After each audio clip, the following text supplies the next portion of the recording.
Bismillahirrahmanirrahim. Assalamualaikum warahmatullahi wabarakatuh. Waalaikumsalam warahmatullahi wabarakatuh. Kepada yang dihormati Ibu Kepala SD Negeri Mangunharja, Ibu Tariatul Aminin MPD yang saya hormati, kepada Bapak Ibu Guru SD Negeri Mangunharja 3 yang saya hormati dan saya sayangi. Pertama-tama adalah kita panjatkan puji syukur kehadirat Allah Subhanahu wa Ta'ala, di mana pada pagi hari ini kita semuanya dapat berkumpul di SDN Mangunharja 3 ini dalam keadaan sehat walafiat untuk mengikuti kegiatan diseminasi budaya positif. Salawat dan salam tidak lupa saya aturkan kepada junjungan kita Nabi Muhammad SAW yang kita nantikan syafaatnya di Allah yang nanti.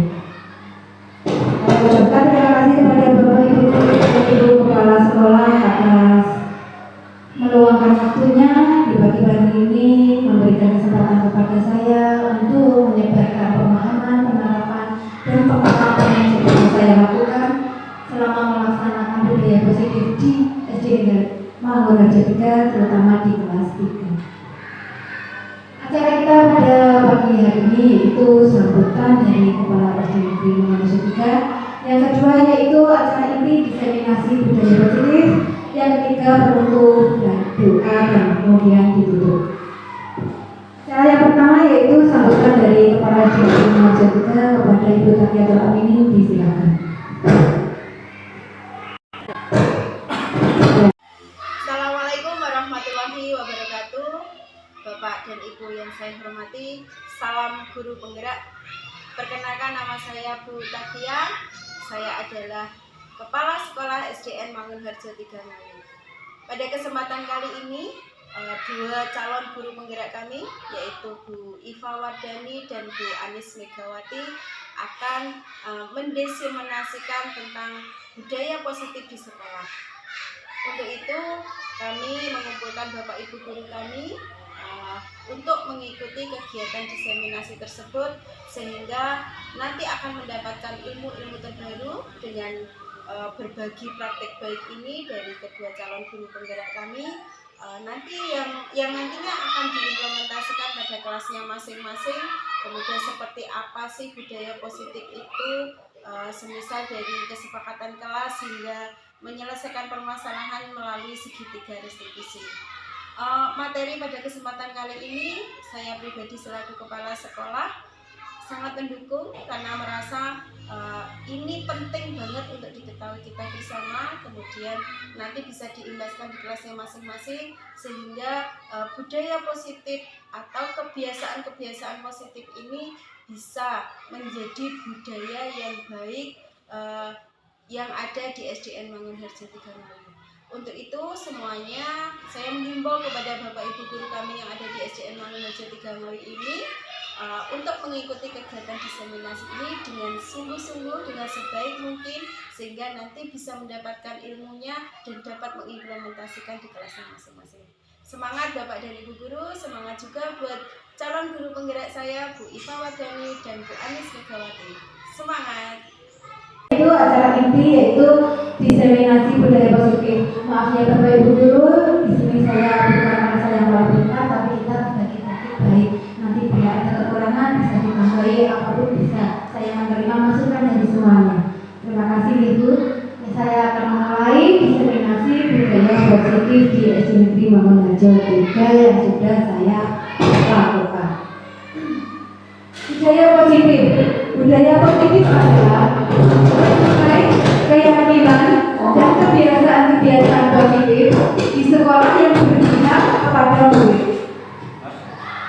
agar murid itu dapat berkembang menjadi pribadi yang kritis, penuh hormat dan bertanggung jawab. Apa saja konsep inti dari budaya positif itu? Nanti banyak yang akan kita pelajari di sini. Di antaranya yaitu pembelajaran dengan paradigma baru, disiplin positif, nilai-nilai kebajikan, kebutuhan dasar manusia, motivasi perilaku manusia, keyakinan kelas, 5 posisi kontrol tubuh, dan 9 restitusi.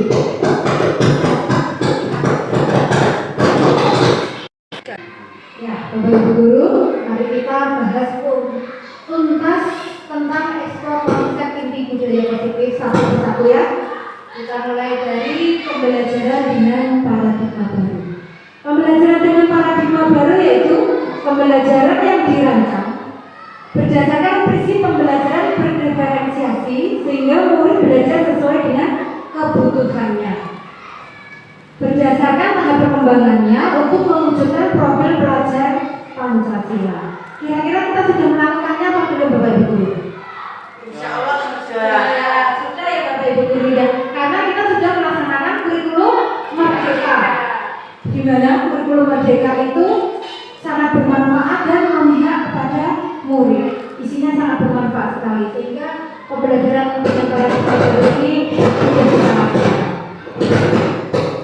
Kemudian kita prinsip pembelajaran dengan paradigma baru.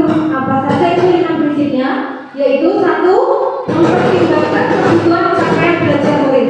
Yang kedua, membangun kapasitas belajar murid menjadi pembelajar sepanjang hayat.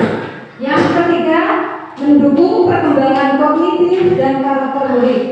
Yang keempat, menyesuaikan dengan konteks kehidupan sehari-hari. Dan yang kelima, mengarah pada masa depan yang berkelanjutan. Itulah tadi prinsip-prinsip pembelajaran dengan paradigma baru. Dengan 5 paradigma baru ini diharapkan kita semua dapat menciptakan lingkungan pembelajaran yang mendukung kebutuhan dan kemampuan peserta didik sehingga mencapai pembelajaran yang kita inginkan. Kemudian selanjutnya disiplin positif. Kira-kira ada yang tahu tidak disiplin positif itu apa? Apa? Kebiasaan yang baik. Kebiasaan yang baik yang mencakup sikap tutur kata warga sekolah. Semua warga sekolah dari guru, siswa, kepala sekolah, beserta jajarannya ya. Sebagai pendidik, tujuan kita adalah agar peserta didik itu memiliki disiplin diri yang baik. Mereka berperilaku mengacu pada nilai-nilai kebajikan universal dan memiliki motivasi dari dirinya sendiri. Kemudian ada contoh dari disiplin positif. Pembiasaan di sekolah kita pasti sudah ada ya.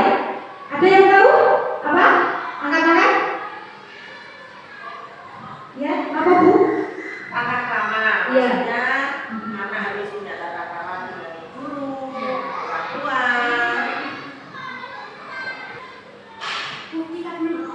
Contoh dari disiplin positif yaitu menerapkan tata krama pada anak. Maksudnya tata krama pada anak itu anak harus punya sopan santun, juga hukum pada guru, pada orang tua. Dan dengan adanya komunikasi dua arah antara anak dan orang tua ketika sedang senggang, ya, kita juga bisa memberikan pemahaman kepada anak bahwa tata krama itu penting untuk anak kita supaya anak kita mempunyai adab, karena itu penting untuk anak kita. Ya, terima kasih Bu Puji, terima kasih atas pendapatnya. Betul sekali, disiplin positif itu ada tata krama, ada komunikasi dua arah antara anak dan orang tua, kemudian pemahaman anak, pemahaman yang positif. Nah, bersihkan, bereskan, setelah bermain, kembalikan ke tempatnya seperti itu. Itu namanya disiplin positif. Terus kemudian selanjutnya yaitu tadi contoh disiplin positif sudah dijelaskan oleh Bu Puji tadi dengan jelas. Kemudian selanjutnya yaitu nilai-nilai kebajikan. Nilai-nilai kebajikan itu apa saja? Apakah sudah ada di buku kita atau belum? Nilai-nilai kebajikan itu yaitu profil pelajar Pancasila. Semuanya pasti sudah mendengar dan sudah tidak asing lagi tentang profil pelajar Pancasila. Ayo kita nyanyi ya, profil pelajar Pancasila. 1, 2, 3. Pelajar Pancasila beriman dan bertakwa pada Tuhan yang Esa dan berakhlak mulia, berkebinekaan global, gotong royong mandiri, kreatif dan bernalar kritis. Ya, tepuk tangan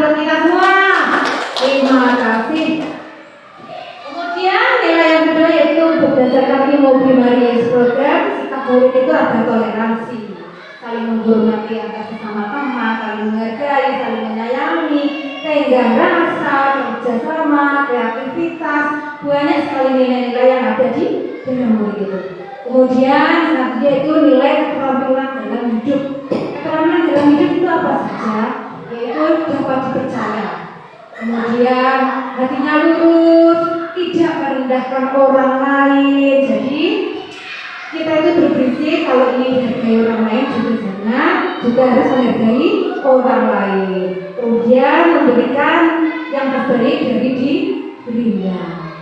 Selanjutnya yaitu disiplin positif itu dan nilai-nilai kebajikan universal itu sangat diperlukan di sekolah.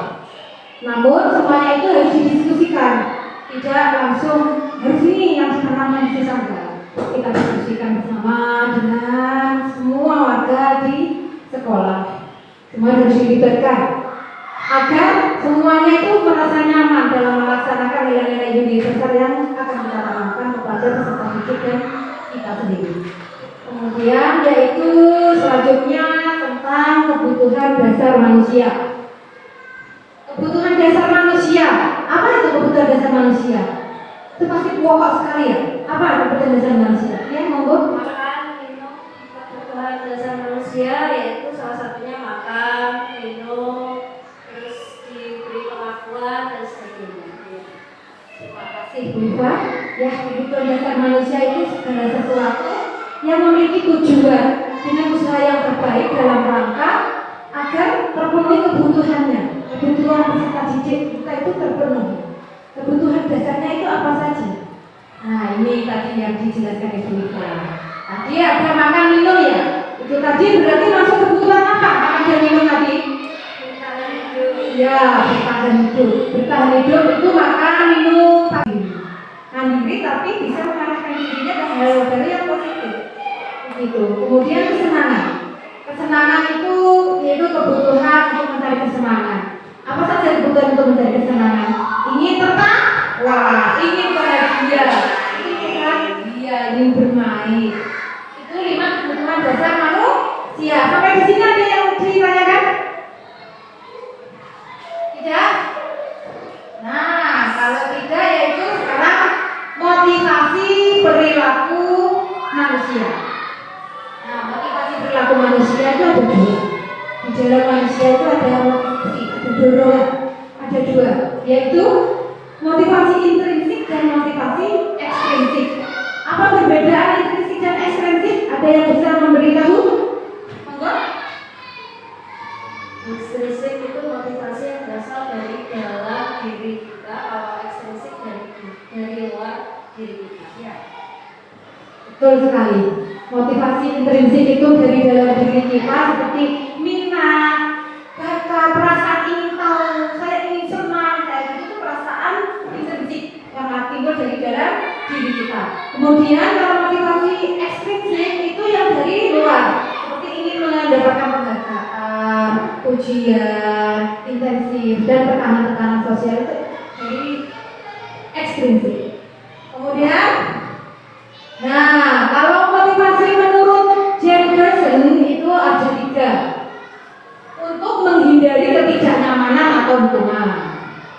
Kalau untuk menghindari ketidaknyamanan atau hukuman itu berarti ekstrinsik apa intrinsik? Ekstrinsik, karena dari luar, bukan dari keinginannya, tapi karena takut dihukum, kan dari luar dirinya itu. Kemudian untuk mendapatkan imbalan atau penghargaan dari orang lain, itu berarti intrinsik atau ekstrinsik? Ekstrinsik juga. Kemudian yaitu yang terakhir untuk menjadi orang yang mereka inginkan dan menghargai diri sendiri dengan nilai yang mereka percaya. Itu tadi intrinsik apa? Ekstrinsik Bu? Intrinsik. Nah, sekarang ini ada hukuman, ada konsekuensi, ada restitusi. Ada 3 kata istilah yang tidak dapat dipisahkan dan saling berhubungan. Kira-kira apa itu? Apa perbedaan hukuman, konsekuensi, dan restitusi? Ayo, siapa yang tahu? Kita mau ke Pak Tino. Kakek ini ya? Sampai enggak Pak? Diri mana?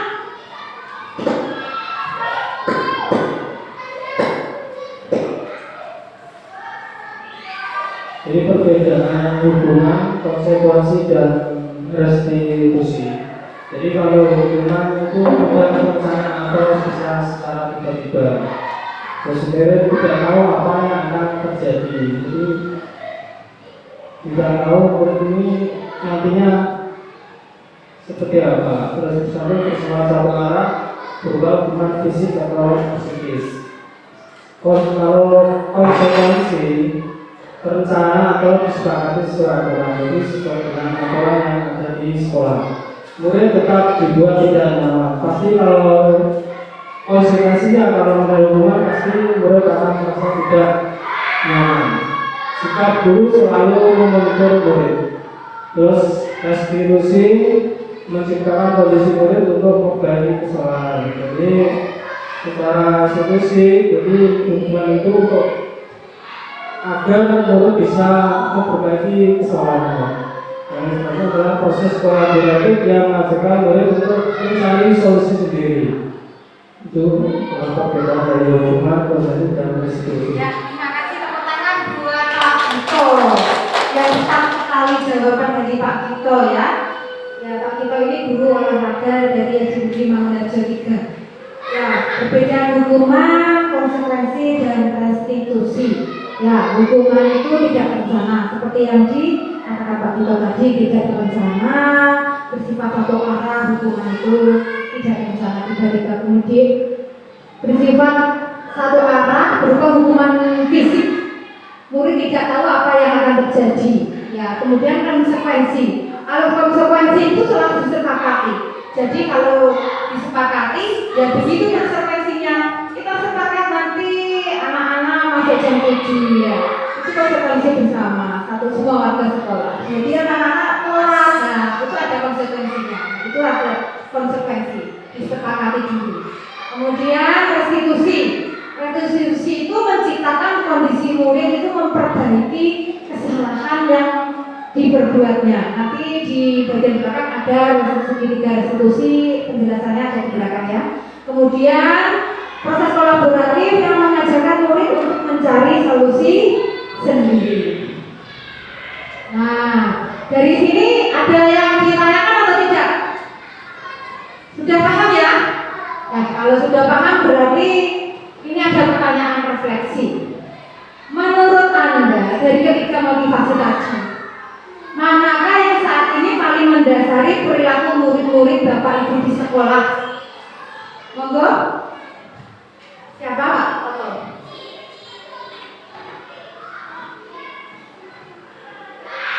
Di kelas kami ini menggunakan atau mendasari adalah motivasi hubungan. Dengan demikian agar anak-anak ini mau mematuhi aturan yang telah disepakati bersama. Namun demikian itu ya masih banyak anak-anak yang mematuhi peraturan sehingga dapat membentuk pribadi yang lebih baik.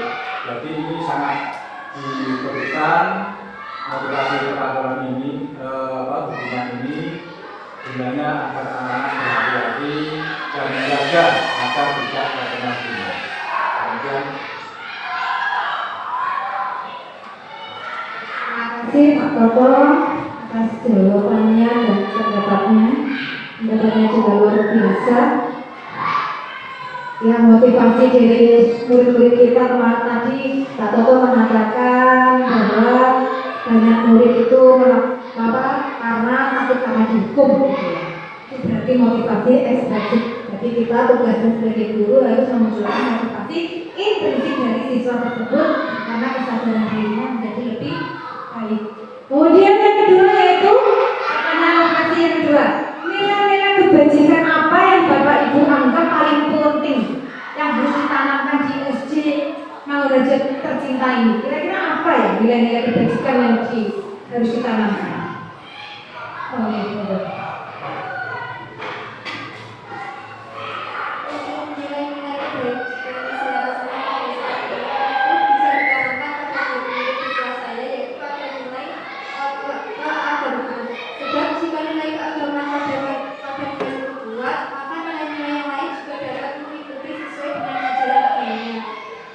Murid pun akan memiliki fondasi untuk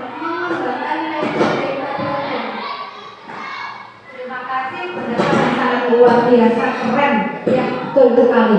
Yang dianggap paling penting dari Bu Bella yaitu tadi nilai-nilai keagamaan, karena ya Bu yang diangkat ya, dengan nilai keagamaan, kondisi adat siswa itu akan menjadi kuat, maka nilai-nilai lain akan mengikuti. Nyata gitu wow ya, kemudian berarti semuanya sudah paham tentang nilai-nilai tadi. Oh iya, sampai ya Bu, kita bersih dulu ya, kayak apa itu joget-joget dulu ya Bu ya.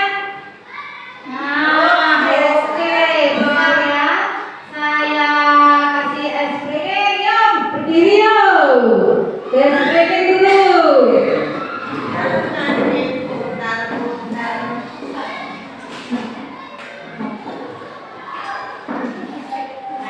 Benar, musiknya. Apa belum? Volumenya.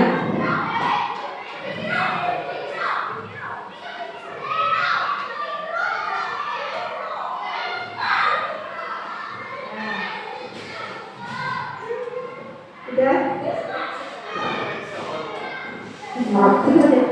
Skip.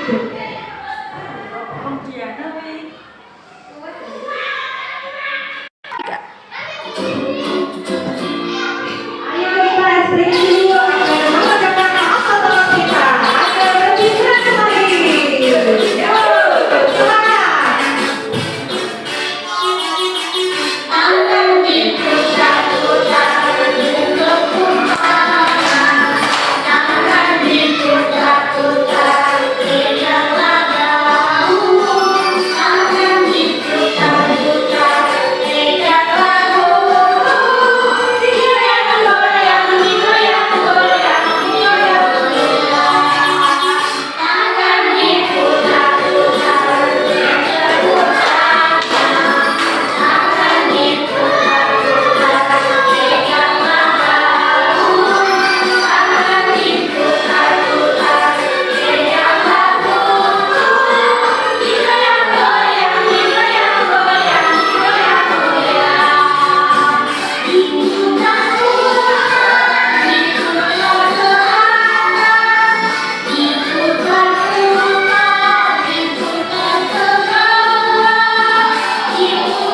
diputar-putar,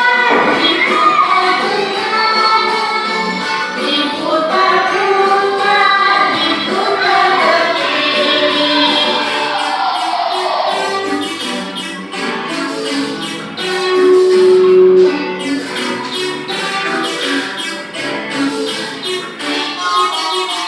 tangan diputar-putar tidak putar. Tangan diputar-putar tidak lagu. Tangan diputar-putar tidak lagu. Digoyang-goyang, digoyang-goyang, digoyang-goyang. Tangan diputar-putar bertepuk tangan. Tangan diputar-putar tidak lagu. Tangan diputar-putar tidak lagu. Digoyang-goyang, digoyang-goyang, digoyang-goyang. Diputar-putar, diputar ke kanan. Diputar-putar, diputar ke bawah. Diputar-putar, diputar ke kanan. Diputar-putar, diputar ke kiri.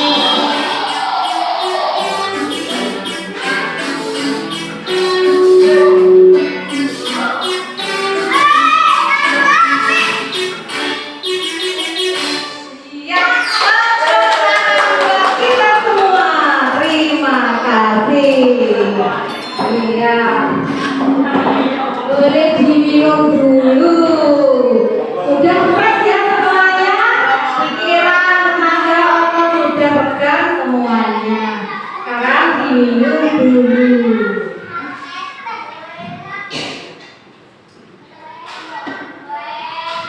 Sudah siap Bapak Ibu Guru untuk menerima materi selanjutnya?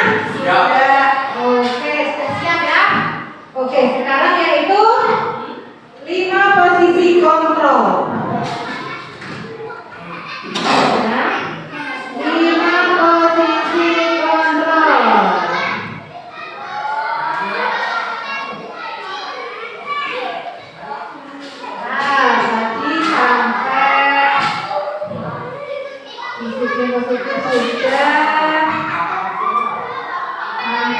kelima posisi kontrol. Nah, ini sampai ini. 5 posisi kontrol guru. Ada 5, yaitu 1 sebagai penghukum, di mana seorang penghukum itu bisa menggunakan hukuman fisik maupun verbal. Nah, penghukum itu biasanya guru akan mengatakan, patuhi aturan saya, awas kalau tidak nanti saya akan berhukuman pada kamu. Nah, seperti itu posisi seperti penghukum itu. Jadi berdasarkan cara guru itu, bukan berdasarkan kesepakatan. Kemudian civitasnya biasanya nadanya tinggi. Ayo, Pak Budi, salah enggak? Berarti kalau tidak mematuhi aturan di sekolah seperti itu tinggi nadanya. Dia sebagai penghukum. Tidak mengejar PR. Iya, awas kalau tidak mengerjakan PR. Betul. Oh, biasanya akibat dari kalau dihukum itu akibatnya bagi anak itu baik atau buruk? Buruk ya. Konsekuensinya apa? Kemungkinan yang akan terjadi. Siapa yang tahu? Jika kita memberi hukuman kepada anak itu konsekuensinya apa? Ini saya. Apa konsekuensinya?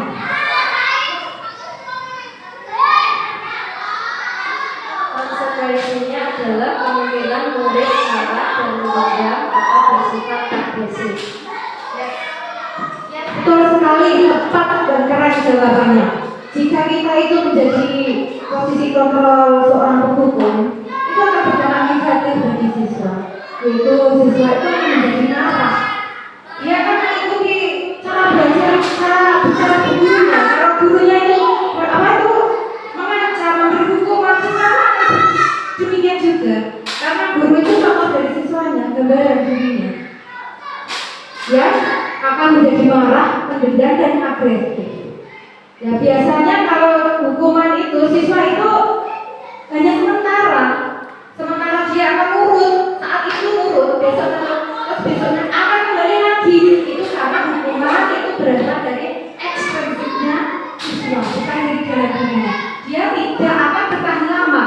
Karena itu hukuman itu tidak baik untuk murid. Kemudian posisi kontrol merasa bersalah. Gimana ini? Guru memosisikan diri menjadi kontrol merasa bersalah. Biasanya dia akan mengatakan dengan suara yang lembut. Contohnya, Bapak sangat kecewa dengan kamu, Nak. Seperti itu. Kamu tidak kasihan ya sama Bu Anis? Tidak mengerjakan PR. Nanti nilainya jelek. Nanti kalau Bapak Ibu protes ke Bu Anis gimana? Kayak gitu.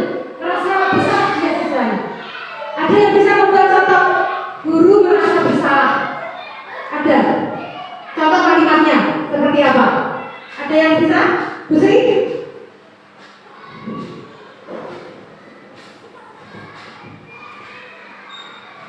Ungkapannya seperti Busi sangat kecewa, terus memberikan kamu hukuman, dan tidak mengerjakan PR. Dia kalau orang tua itu tahu dan makin pusing.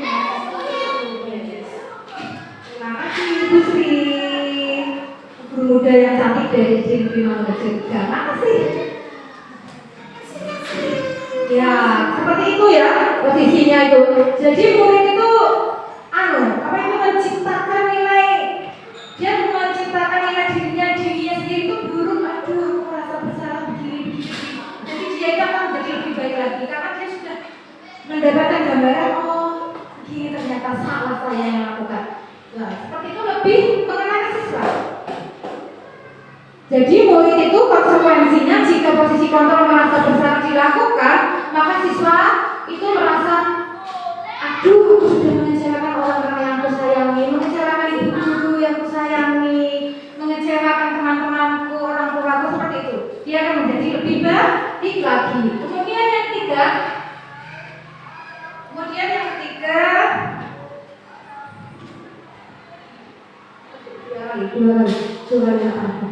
lagi terus. Nah, yang ketiga yaitu posisi kontrol teman. Nah, posisi posisi kontrol teman ini yaitu biasanya mengadakan pendekatan yang persuasif kepada siswa. Ya, posisi teman itu bisa berdampak negatif dan juga berdampak positif. Gimana contohnya posisi teman itu? Contohnya ada kalimat begini. Ayo bantulah demi ibu, nah demi ibu, ayo sini. Besok memakai ikut lomba ya. Belajar di rumah Bu Anis. Ayo demi keberhasilan bersama-sama seperti itu. Jadi kita merangkul bicara dengan bahasa teman. Ayo ingat tidak, kemarin Bu Anis sudah membantu kamu. Sekarang bantu Bu Anis yuk. Seperti itu. Jadi bahasanya bahasa teman kayak anak kelas TK, anak kelas 1 suka gitu loh. Seperti kita memperlakukan anak kecil gitu loh. Jadi dia itu merasa teman dengan gurunya. Jadi bukan ayah atasan dan bawahan, tapi teman.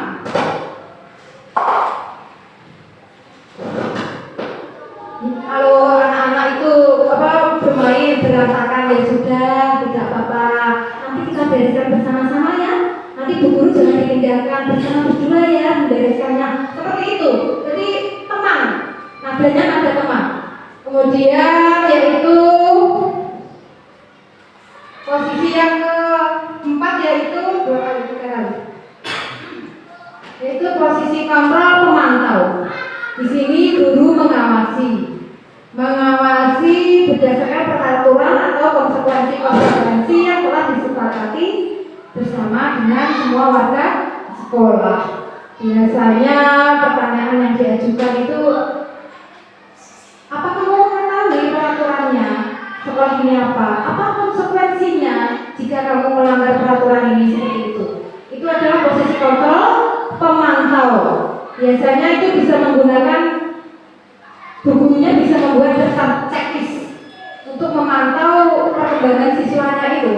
Ada daftar checklist, stimulus respon itu menunjukkan tanggung jawab guru dalam mengontrol murid.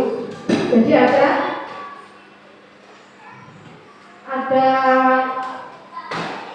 tanggung jawab dari guru itu untuk mengontrol muridnya. Kemudian yaitu posisi kontrol manager. Yang terakhir yaitu posisi kontrol manager, di mana posisi ini guru itu berbuat sesuatu bersama dengan muridnya, mempersilahkan murid mempertanggungjawabkan perilakunya, menemukan solusi atas permasalahannya, bukan mencari siapa yang salah, tapi mencari solusi bersama-sama, berduduk bersama, membicarakannya, menggunakan sertifikat restitusi seperti itu. Posisi kontrol manager. Konsekuensinya yaitu nanti siswa itu akan bisa mengungkapkan apa yang dirasakannya, karena kontrol manager itu bisa mengkombinasikan semuanya. Semua dari posisi tadi, keempat posisi yang tadi, semua bisa diaplikasikan.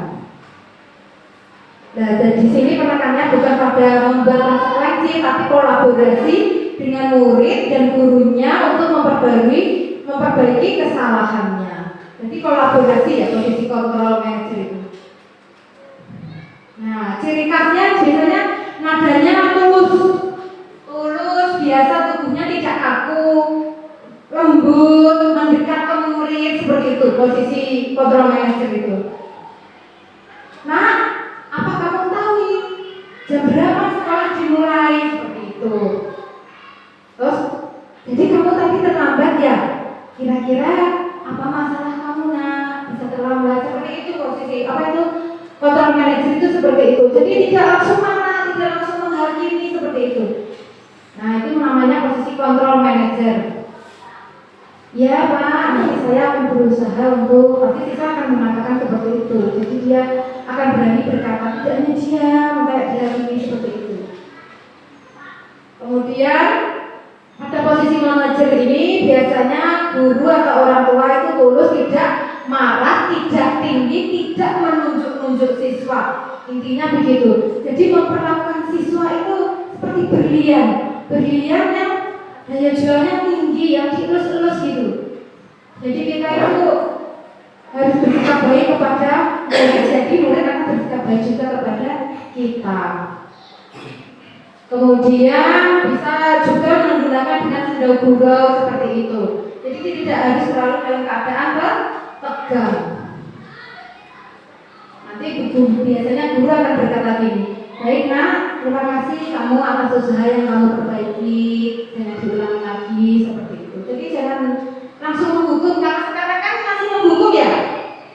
Ya. Kadang. Ya, kadang ya Pak ya. Karena begitu ya Pak ya, kadang ya Pak ya. Ya. Iya, memang kadang memang dibutuhkan, ketegasan itu juga memang butuh dibutuhkan, betul Pak.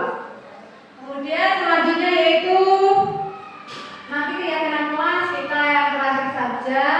Kemudian segitiga restitusi. 5 posisi kontrol, kemudian segitiga restitusi, nanti ada kasusnya. Kasusnya nanti membahas tentang 5 posisi kontrol dan segitiga restitusinya. Segitiga restitusi itu apa?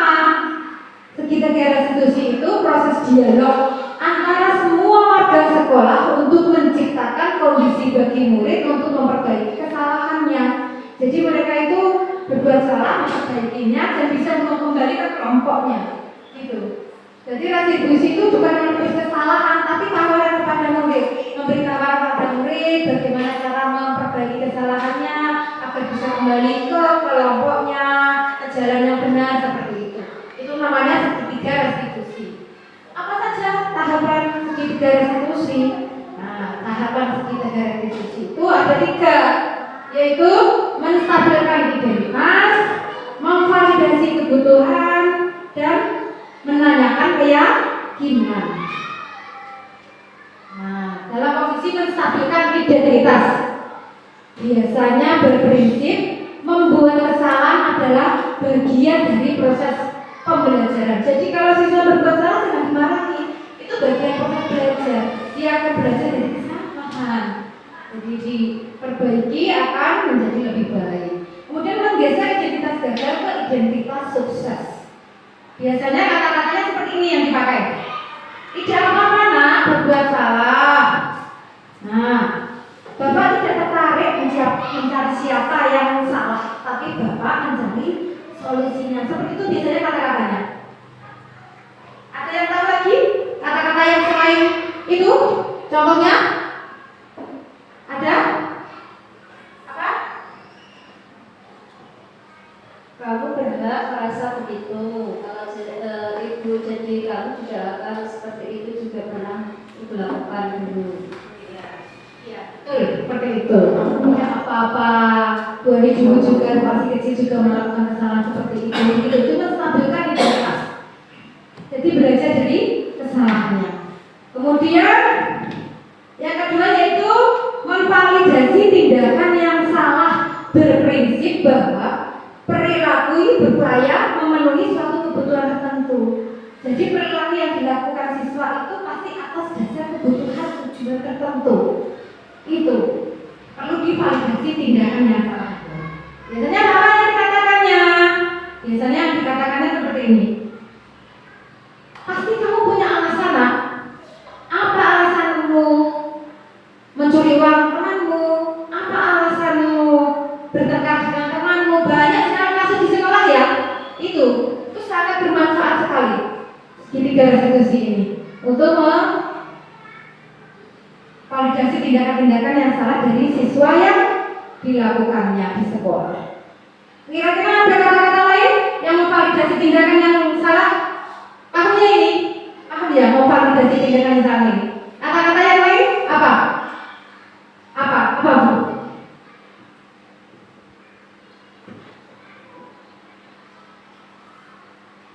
Padahal kamu bisa melakukan yang lebih buruk daripada itu. Yes, betul. Iya, betul, keren jawabannya.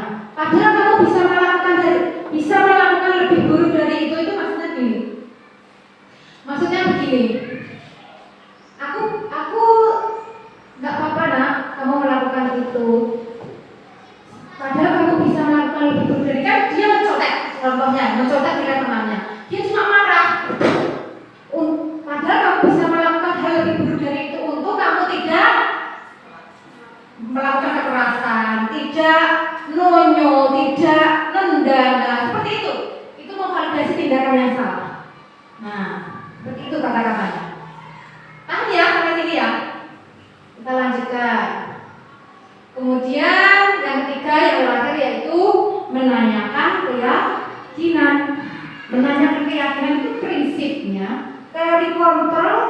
pada dasarnya termotivasi secara intrinsik tadi dari dalam diri siswa. Jadi ada pertanyaan-pertanyaan pemantiknya untuk menanyakan keyakinannya itu. Nah, apabila siswa itu bermasalah, kasih tanya, apa ya keyakinan kelas kita? Apa kamu masih ingat keyakinan kelas kita? Nah, kayak gitu kan dia akan mengingat, oh ternyata saya itu melanggar keyakinan kelas yang kita buat, kita sepakati seperti itu. Itu menanyakan keyakinan. Nah, kamu ingin menjadi seperti apa?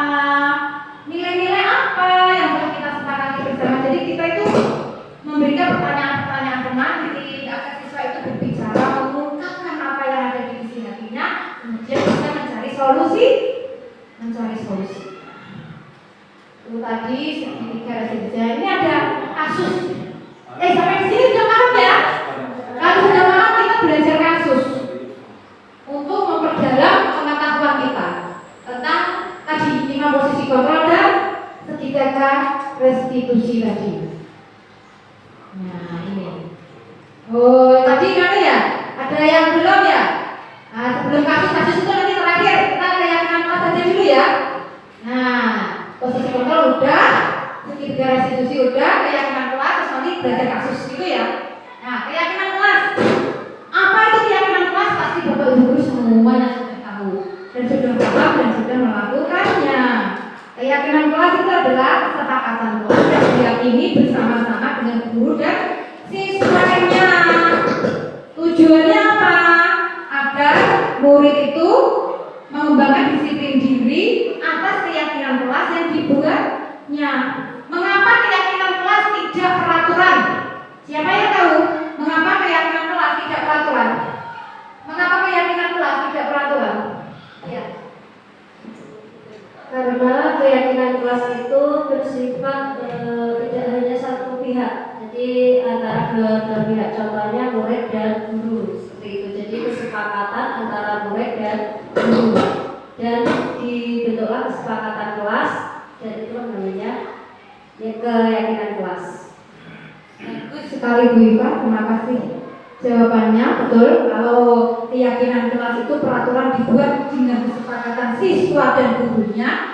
Kalau peraturan itu dibuat berdasarkan atas kemauan gurunya. Nah, kalau di keyakinan kelas itu karena kesepakatan diketahui oleh siswanya, pengungkapan dari siswanya. Saya tampilkan video kesepakatan kelas yang saya buat kemarin bersama anak kelas 3. Gini caranya.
Pembuatan kesepakatan kelas di mana saya membagikan kertas warna hijau.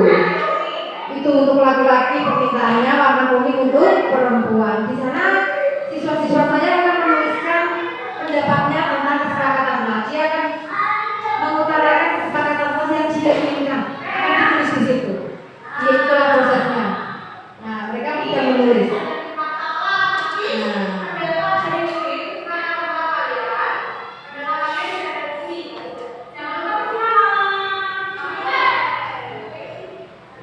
Kemudian ditempel di papan tulis kesepakatan yang pendapat yang siswa ungkapkan yang sudah ditulis itu ditempelkan di papan tulis.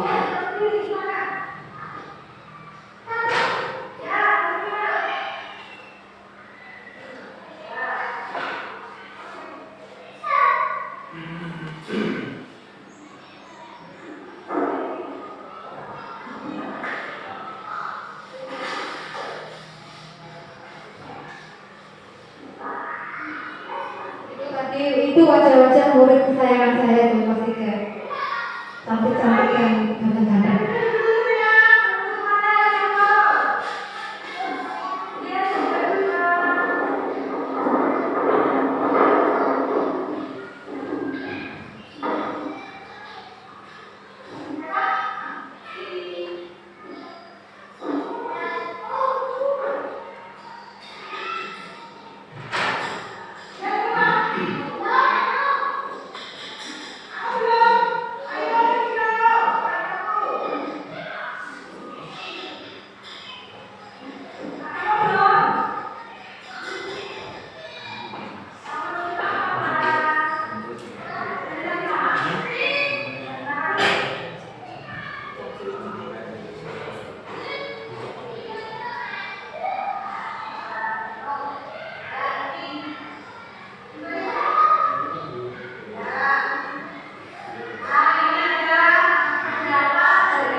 Siswa yang telah ditulis dibaca ya.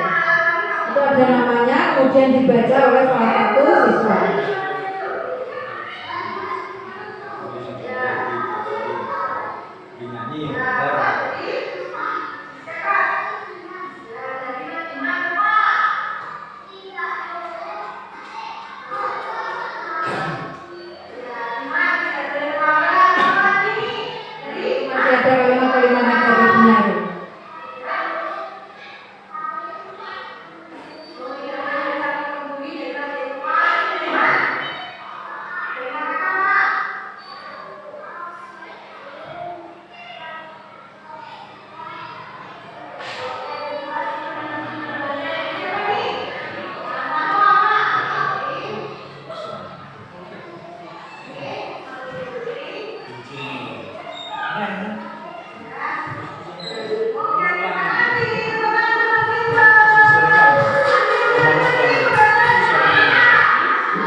Masih ada kalimat-kalimat negatifnya.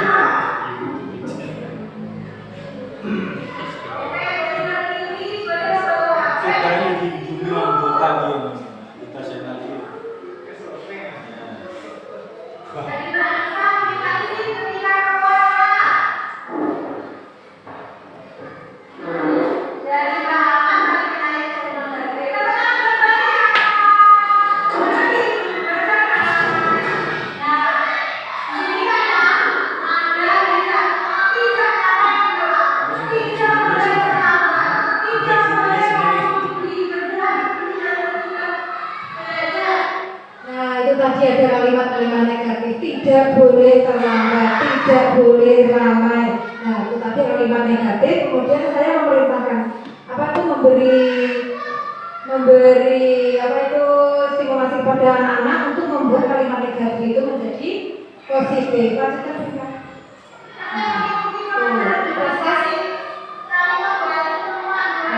Proses pembuatan kalimat negatifnya yang diungkapkan oleh anak-anak menjadi kalimat positif.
tidak boleh membuli. Itu pendapat dari siswanya harus diganti menjadi saling menyayangi, saling menghargai seperti itu.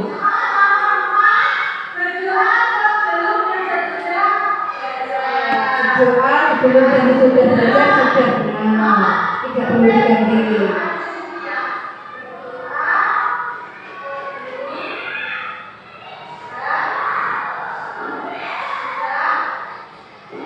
Biasanya kesepakatan kelas ini dibuat pada awal tahun ajaran.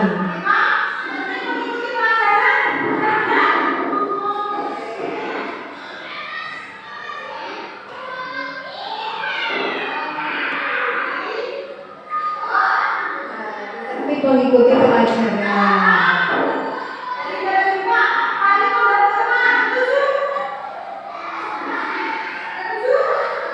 Jadi itu semua ditawarkan. Jadi pendapat dari satunya, teman satunya itu ditawarkan ke satu kelas. Setuju atau tidak? Setuju atau tidak? Kalau tidak setuju dibicarakan lagi. Kalau sudah setuju dilanjutkan. Jadi seperti itu ditawarkan.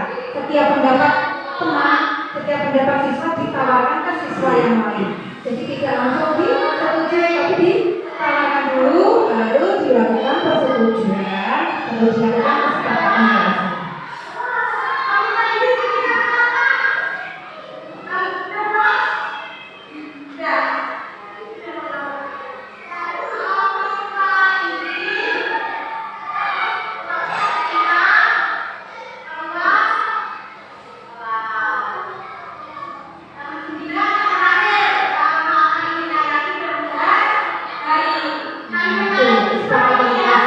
Dari kelas 3 itu menghasilkan 8 kesepakatan kelas kemarin pada tahun ajaran baru itu. 8 kesepakatan kelas, yaitu fokus mengikuti pelajaran, datang tepat waktu, saling menghargai dan menghormati, kemudian bergerak sebelum dan sudah belajar, aktif mengikuti pelajaran, saling membantu teman. Nah, semuanya ditawarkan setuju. Nah, membantu teman setuju. Nah, izin dulu apabila keluar kelas, boleh membawa HP dengan seizin dulu. Jadi ada beberapa kesepakatan kelas yang kita sepakati kemarin. Semuanya berdasarkan kesepakatan bersama.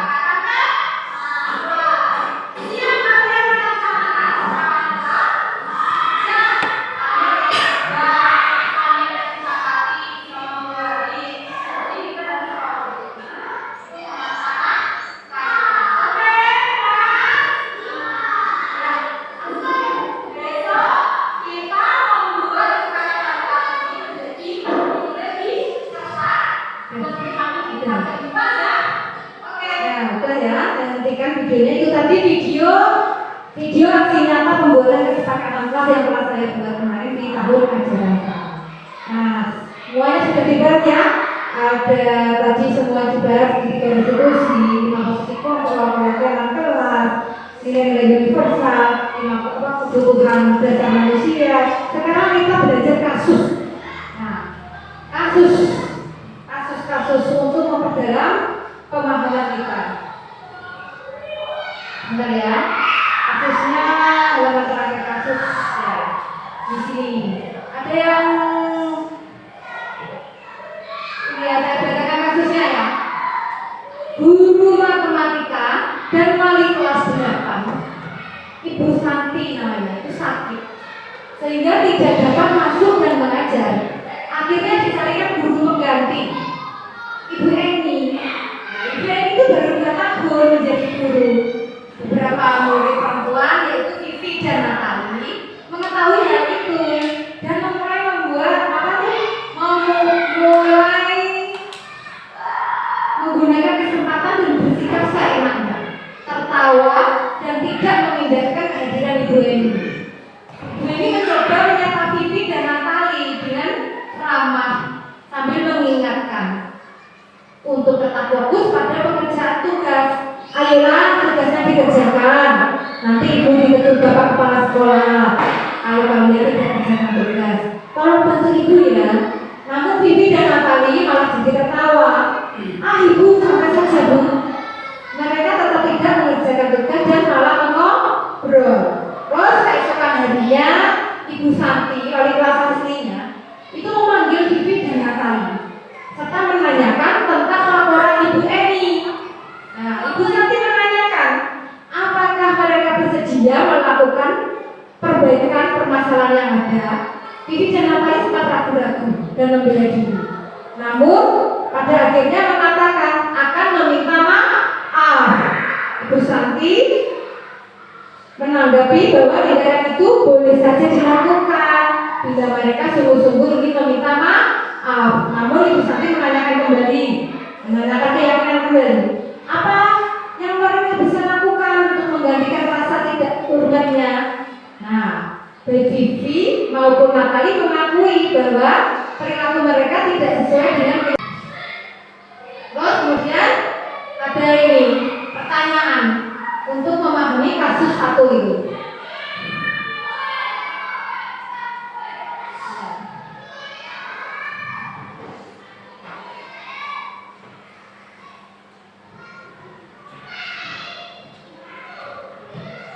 Orang sendiri.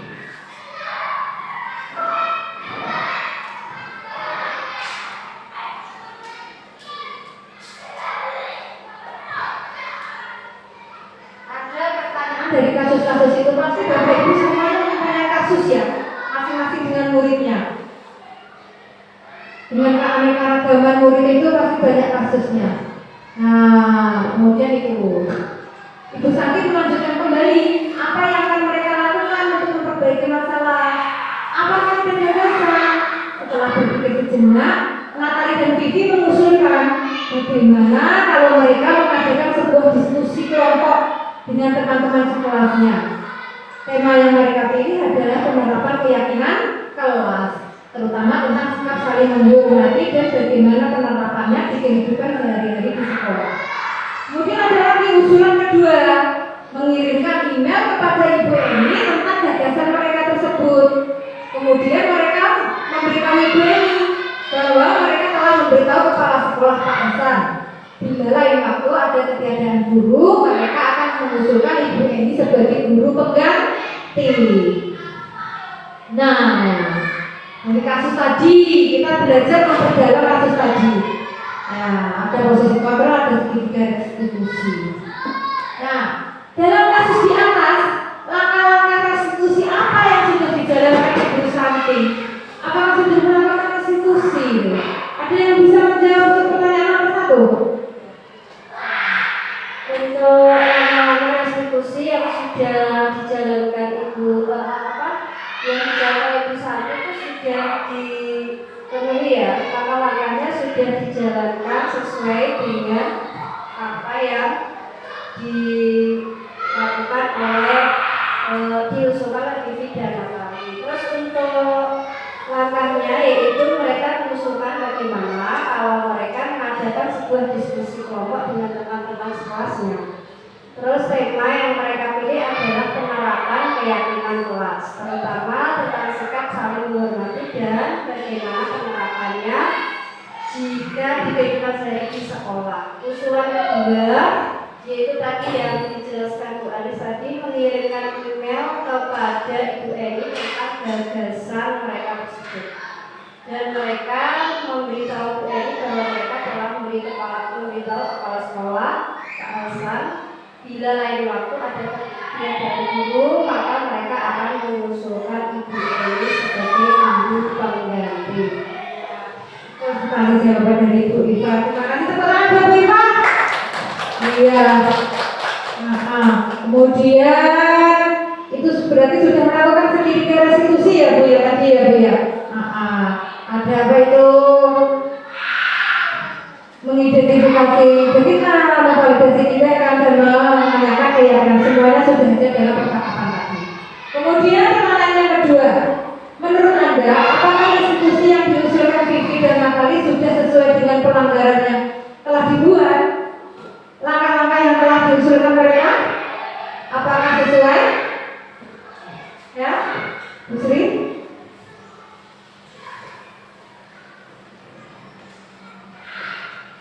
Menurut saya posisi untuk sebagai pembidana itu sudah sesuai dengan anak-anak. Mereka menunjukkan bagaimana kalau mereka mendapatkan sebuah posisi kelompok dengan teman-teman sekelasnya. Tema yang mereka pilih yaitu penerapan kegiatan kelas, terutama memasukkan saling menghormati dan bagaimana pemakarannya. Terutama bagaimana penerapan di kehidupan sehari-hari di sekolah. Nah, Mbak Alisa tahu tidak kira-kira mengapa Bu Anis memanggil Mbak Alisa kemari? Tidak tahu Bu, ada apa ya Bu? Nah, begini ceritanya. Tadi Mas Devan bercerita ke Bu Anis kalau Mbak Alisa marah kepada Mbak Nika. Benar atau tidak tadi? Iya Bu, Nika selalu melihat tugas saya dan saya kesal dengan Nika. Ya wajar kalau kamu marah. Ibu juga akan marah jika ada di posisi kamu.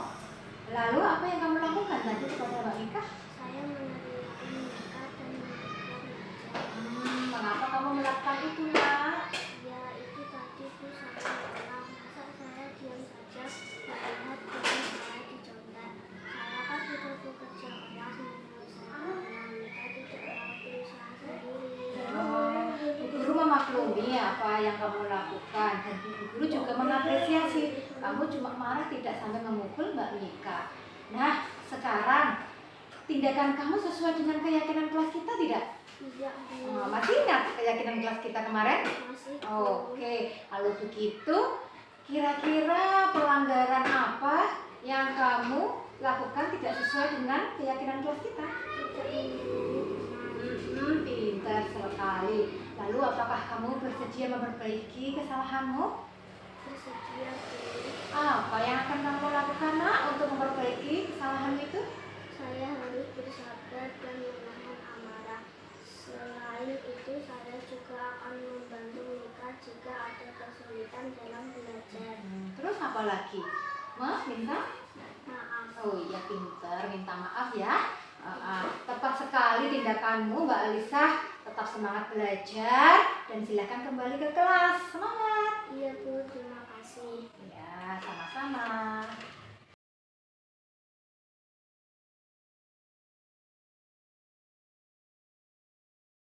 Silva, sudah tahu belum mengapa Ibu memanggil kamu? Tidak tahu Bu, ada apa ya Bu? Tadi Monica melapor ke Bu Anis. Katanya kamu memanggil dengan sebutan namanya. Benar begitu? Benar Bu, saya tadi bercanda Bu. Menurut Silva, perbuatan yang Silva lakukan benar atau salah? Salah Bu, saya minta maaf karena perbuatan saya tadi. Iya, tidak apa-apa. Setiap orang pasti pernah membuat kesalahan. Dulu Bu Anis waktu masih kecil juga pernah melakukan kesalahan seperti itu. Nah, saya rasa pasti kamu memiliki alasan mengapa kamu melakukan itu, Silva. Saya hanya iseng dan bercanda saja Bu. Apa solusi yang kamu lakukan agar kamu tetap bisa bercanda tapi tidak menyakiti hati temanmu? Ada Bu.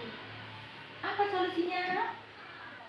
Dalam bercanda, mulai dengan teman tidak boleh saling membuli Bu. Pintar, Zulfa. Kira-kira mulai kapan kamu akan berhenti membuli temanmu? Mulai hari ini Bu, saya akan bertutur kata sopan, saling menghormati dan menghargai teman. Pintar. Nah, apa kamu masih ingat tentang keyakinan kelas yang telah kita sepakati bersama-sama? Masih ingat Bu, Coba sebutkan apa kesepakatan kelas kita? berdoa sebelum belajar, saling menghormati dan menghargai, dan datang ke kelas tepat waktu menjaga kebersihan. Apakah kamu meyakini semua keyakinan kelas kita? Iya Bu, saya meyakininya. Kira-kira yang kamu lakukan itu melanggar kesepakatan kelas yang mana? Sikap saling menghormati dan menghargai Bu. Pintar. Selanjutnya, langkah apa yang akan kamu lakukan untuk memperbaiki kesalahanmu, Nak? Saya akan meminta maaf pada Riana dan saya juga akan melakukan perbuatan itu lagi. Bagus sekali rencana kamu, Nak. Dalam berteman itu kita harus selalu menjaga kerukunan dan saling menghormati, bertutur kata yang baik ya, Nak ya. Iya Bu, terima kasih Bu sudah mengingatkan saya. Ya, sama-sama. Baik, sekarang silakan masuk ke kelas, gabung bersama teman-teman lagi untuk melanjutkan pelajaran ya. Iya Bu, saya permisi dulu. Assalamualaikum. Waalaikumsalam warahmatullahi wabarakatuh. Ada gambar aksi nyata saya pelaksanaan penyelesaian kasus dengan tiga institusi. Kemarin itu ada Mbak Alisa dan Mbak Susfa. Mbak Alisa itu marah karena dicontek pekerjaannya sama Mbak Mika. Nah, muara mengebrak-gebrak meja. Kemarin itu ada kasus seperti itu. Saya datangi baik-baik, saya ajak ke perpustakaan kemarin. Saya melakukan 3 diskusi. Nah, kemudian saya kasih pertanyaan mengapa melakukannya. Nah, ternyata itu marah-marah gebrak meja karena dicontek sama Mbak Mika. Kemudian saya menstabilkan keadaannya, menstabilkan identitasnya. Saya menstabilkan. Ya nggak apa-apa. Kalau saya jadi Alisa juga akan marah. Ya kan, nggak boleh kalau dicontek kan pasti marah. Saya menstabilkan identitasnya, terus itu dengan ada keyakinannya juga. Semuanya saya tanyakan dengan tiga institusi. Alhamdulillah sekarang mereka berdua rukun, saling menyayangi, malah saling membantu. Sekarang saling bekerja sama. Kalau tidak tahu itu saling membantu. Alhamdulillah dengan pendekatan 5 posisi kontrol ketiga institusi itu semua saling membantu masalah-masalah kita dalam sekolahan. Gimana kan? Diseminasi dari saya. Terima kasih Bapak Ibu atas atensinya. Maaf saya selalu merepotkan Bapak Ibu. Terima kasih atas dukungannya, motivasinya, partisipasinya. Jangan sampai ada siswa yang kehilangan hak-haknya untuk mendapat pengajaran, mendapatkan kasih sayang, mendapatkan sayangnya dari Bapak Ibu guru. Terima kasih. Apabila ada yang salah dari saya mohon maaf. Wassalamualaikum warahmatullahi wabarakatuh. Kita tutup dengan doa oleh Pak Tokoh. Wassalamualaikum warahmatullahi wabarakatuh.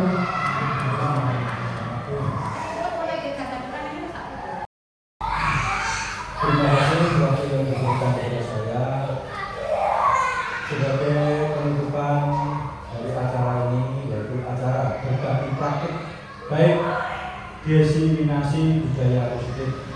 Untuk itu mari kita berdoa bersama, mudah-mudahan acara hari ini dapat membawa manfaat yang baik bagi kita semua, khususnya kepada anak didik kita. Alhamdulillahirrahmanirrahim. Bismillahirrahmanirrahim. Alhamdulillahirrahmanirrahim.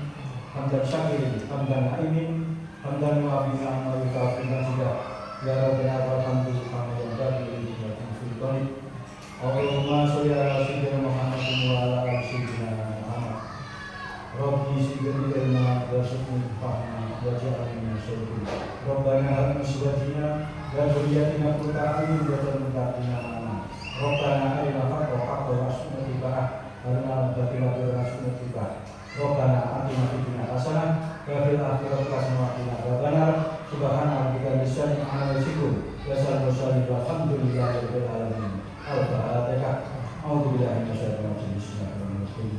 Alhamdulillahirabbil alamin arrahmanir rahim maliki yaumiddin. Iyyaka na'budu wa iyyaka nasta'in ihdinas siratal mustaqim siratal ladzina an'amta 'alaihim ghairil maghdubi 'alaihim waladdallin. Demikian. Assalamualaikum warahmatullahi wabarakatuh.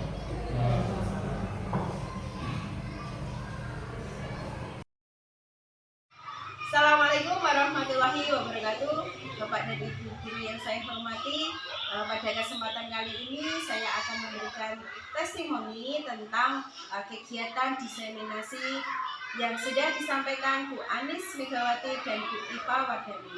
Saya selaku Kepala Sekolah SDN Mangun Harjati Ngawi mengapresiasi yang luar biasa dari hasil diseminasi sehingga Bapak Ibu guru kami menjadi ngebuka pikirannya, ngebuka pola pikirnya sehingga insya Allah dapat mengimplementasikan ilmu yang didapat pada kesempatan diseminasi hari ini. Semoga bermanfaat Bapak Ibu karena materi ini sangat baik.